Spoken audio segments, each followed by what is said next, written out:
Welcome to UNCAGED. Today we're speaking with Robert Griggs. I've gotten a chance to get to know Robert over the last couple of months. He is really an incredible business leader and now an author, and we'll talk more about both of those things in a second. He is the chairman of the board now of Trinity Products. He's also the founder and president of Trinity Products, which is one of the nation's leading producers of large structure spiral weld steel pipe. It is really, I'd say, part of the story to talk about steel, but the reality is to talk about how Robert built this business, reshaped the business, and really is helping other businesses apply those lessons from leadership. And truly, we are blessed to have Robert on the show today.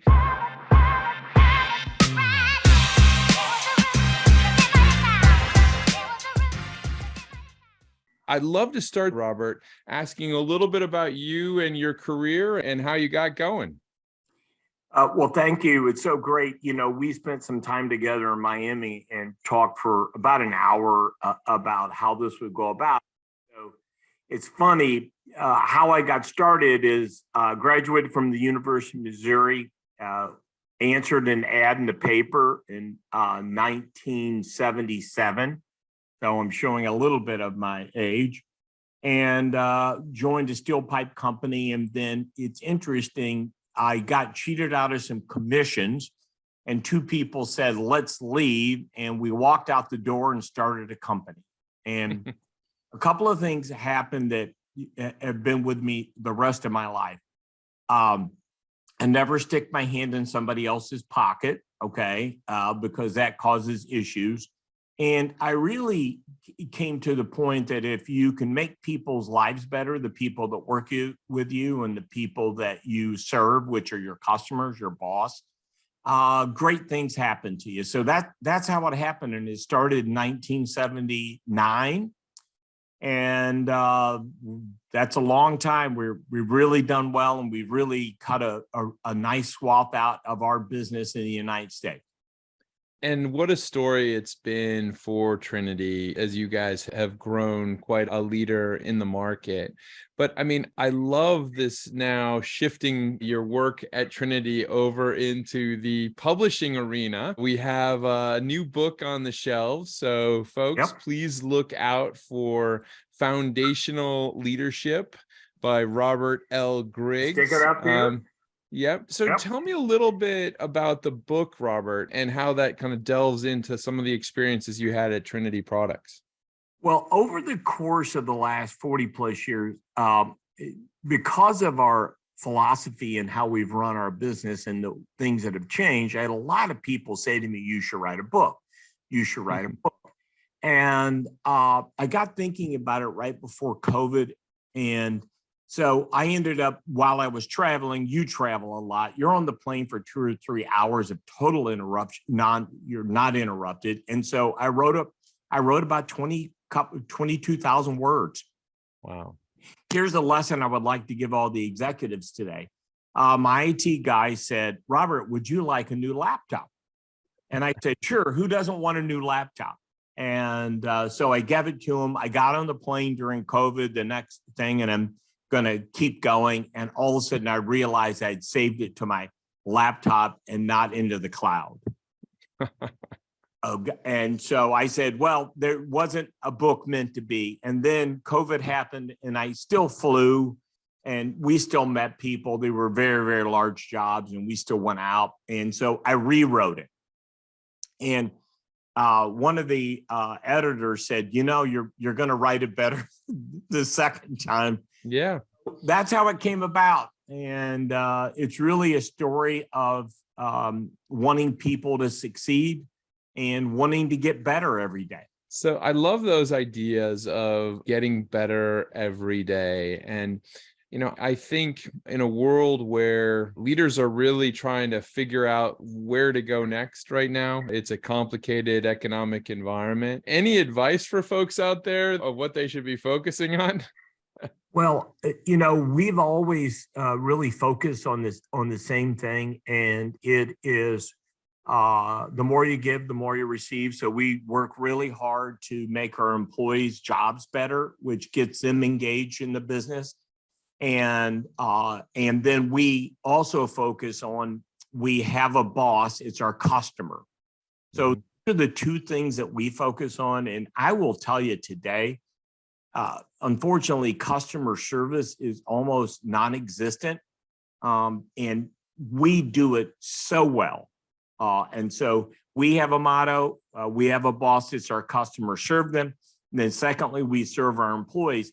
And by focusing on those two things and by serving our employees, we interview them, we talk to them, and we work on making their jobs easier so that they want to come to work, and we listen to them, and then we execute it. And what happens is we nudge the needle just a little bit every week, every quarter. After you do it for a long, long time, I tell people, I had a gentleman tell me, you make business sound so easy. And I go, well, business is easy. What's really hard is waking up and doing it every single day for 44 years, right? Yeah. And the want to do it. So if you can get up and set some small goals of getting better and then scoreboard them and then figure out what those numbers are and show everybody how you're improving, they all have something to cling on to.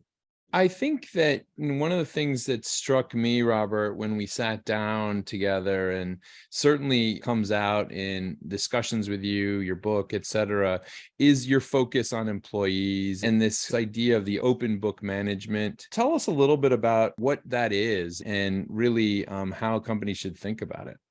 Well, I bought my original partners out in 1993, and I like to tell this story. From 79 to 93, we sold $2.1 million. So in 93, I get to 2000. I've been working really hard. And in 2000, we sold 6.7 million. But I felt like something was missing. I didn't know what it was. And a friend of mine that was really successful, or I felt he was successful, I said, how are you doing this? And he said, come to my office. And he gave me a book by Jack Stack called The Great Game of Business. And Jack Stack is probably the godfather of open book management. And John Case with Harvard has written a ton of things on it. I've got to meet John and talk to John. And so I read the book twice in a week. And I realized that it was perfect for me, because here's what the book aspires to.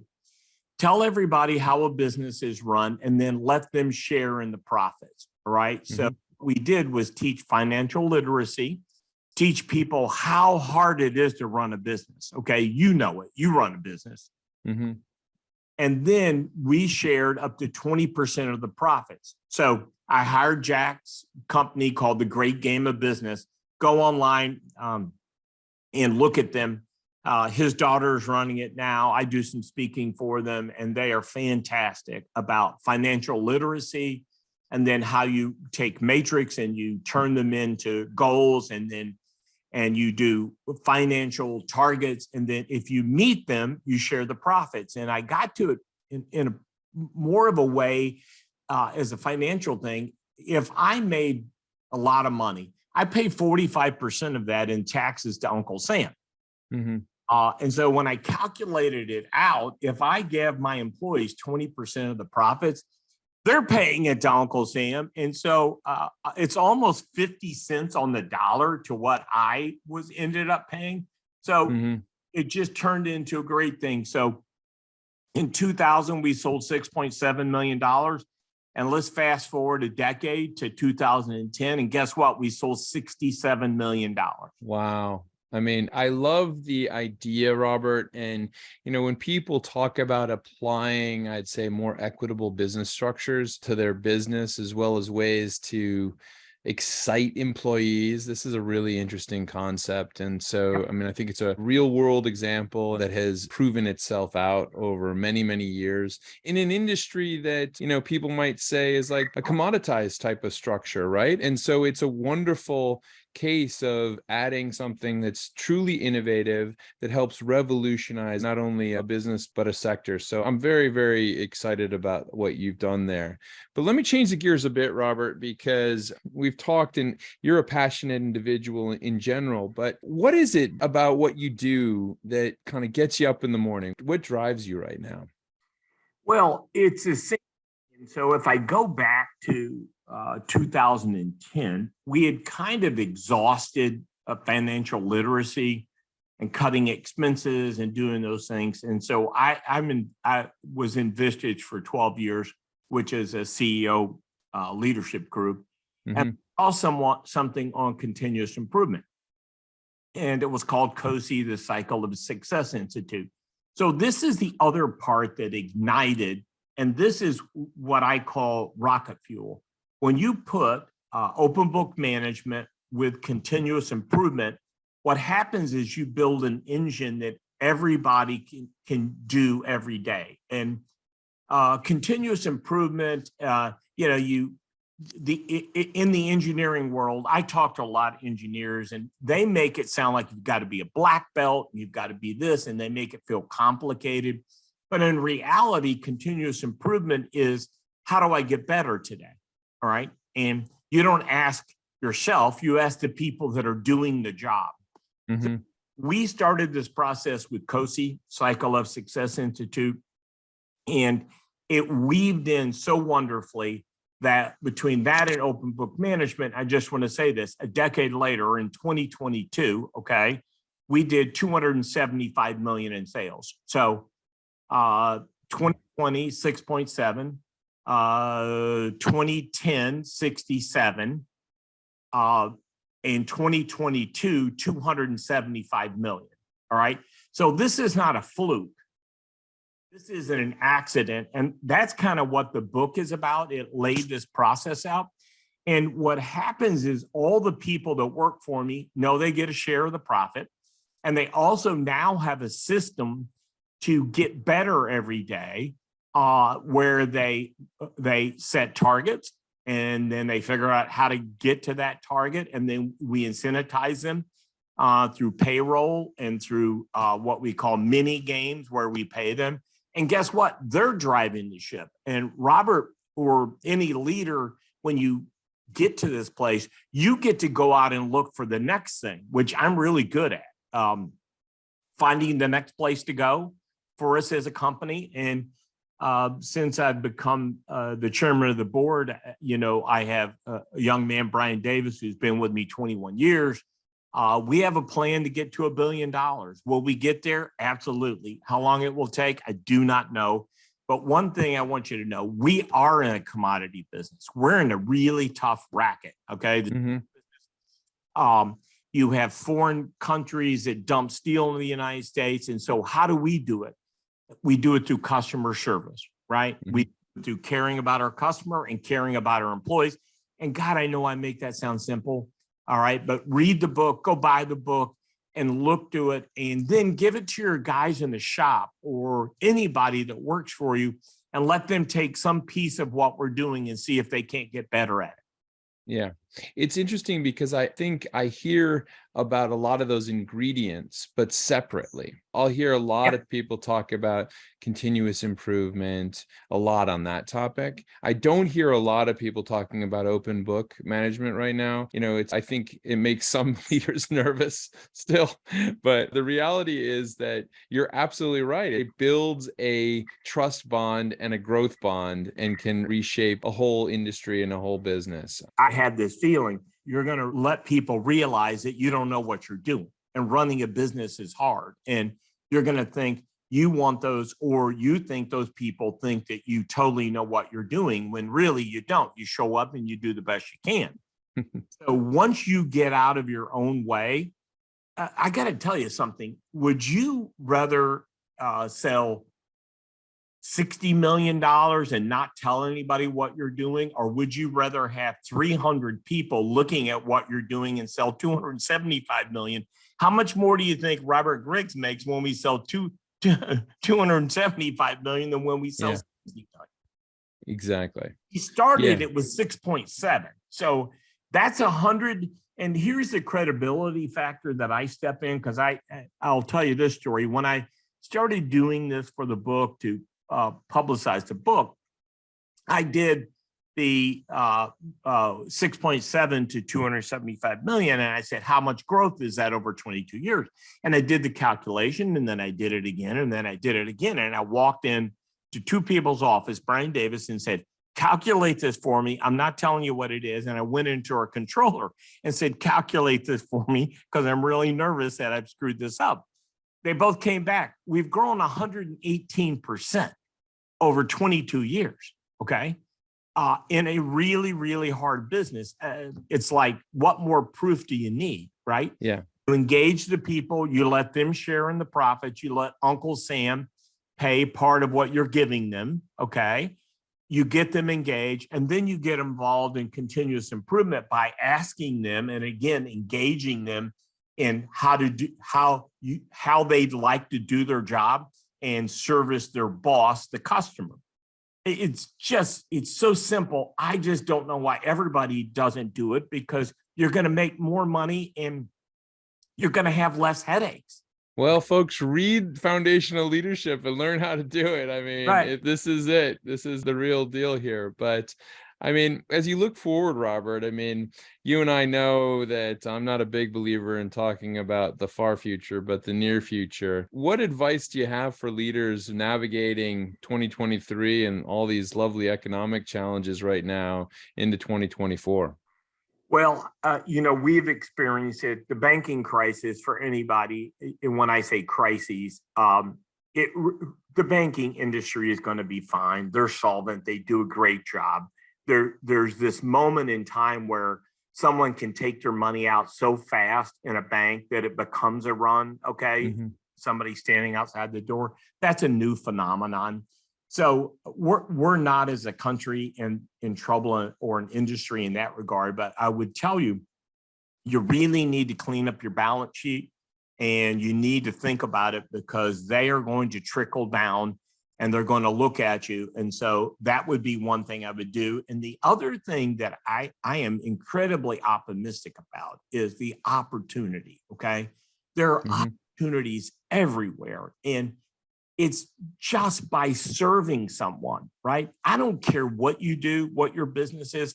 If you can turn it around and focus it on your customer, you're going to grow your business and you're going to grow loyal customers, because people don't do it. So if I was doing two things, I'd make sure my bank, take my banker out to lunch and ask them, what are you thinking? I'm on the target list. Okay. And secondly, I would get my group of people together and I would devise a plan to overserve our customers, make their lives better. And in turn, I promise you, your life will get easier as a leader. You'll create people that solve problems, and you'll be able to focus on growing your business. Yeah. Well, I mean, Robert, you have dropped some great tips and tricks here today. I really do encourage people to pick up Foundational Leadership by Robert L. Griggs. I'm a big believer of taking advice from people that have actually done it and applied it and shown results. And this is a really great example of that. So, Robert, thank you so much for being on the Uncaged show today. Yep. If someone wanted to reach you and learn more, where's the best place to find you? You can go to robertlgriggs.com. You can go to rocketfuel.com and leave emails, or Robert Griggs at trinityproducts.com. And, I'm a firm believer in the more you give, the more you receive. So I would absolutely call you back, or I would get in touch with you, because I think if I help you, something good will happen to me. I told you this when I met you. It's funny. If you keep giving, and I don't give because I want the notoriety. I give because it makes me feel good. It's just my personality. But guess what happens? My basket is just overflowing. All right. Yeah. I tell you, give to people, give, and you will receive. Right. Robert, thank you so much for being on the Uncaged show today. We've been talking to Robert Griggs. He is the chairman of Trinity Products. We haven't talked a lot about the specifics of Trinity Products, except for telling the story of its growth. He's the founder and president of the company, and they're one of the nation's leading producers of large structure spiral weld steel pipe. I mean, it's a phenomenal story of growth and really new ways of thinking about how to build growth in industries where They really make stuff. And I think that's an important one to highlight as well. Robert has a new book out, Foundational Leadership, that really has some of the great lessons from his career. Robert, again, thanks so much, and we look forward to having you back. Thank you so much. I appreciate it. It's been great talking to you. Cheers.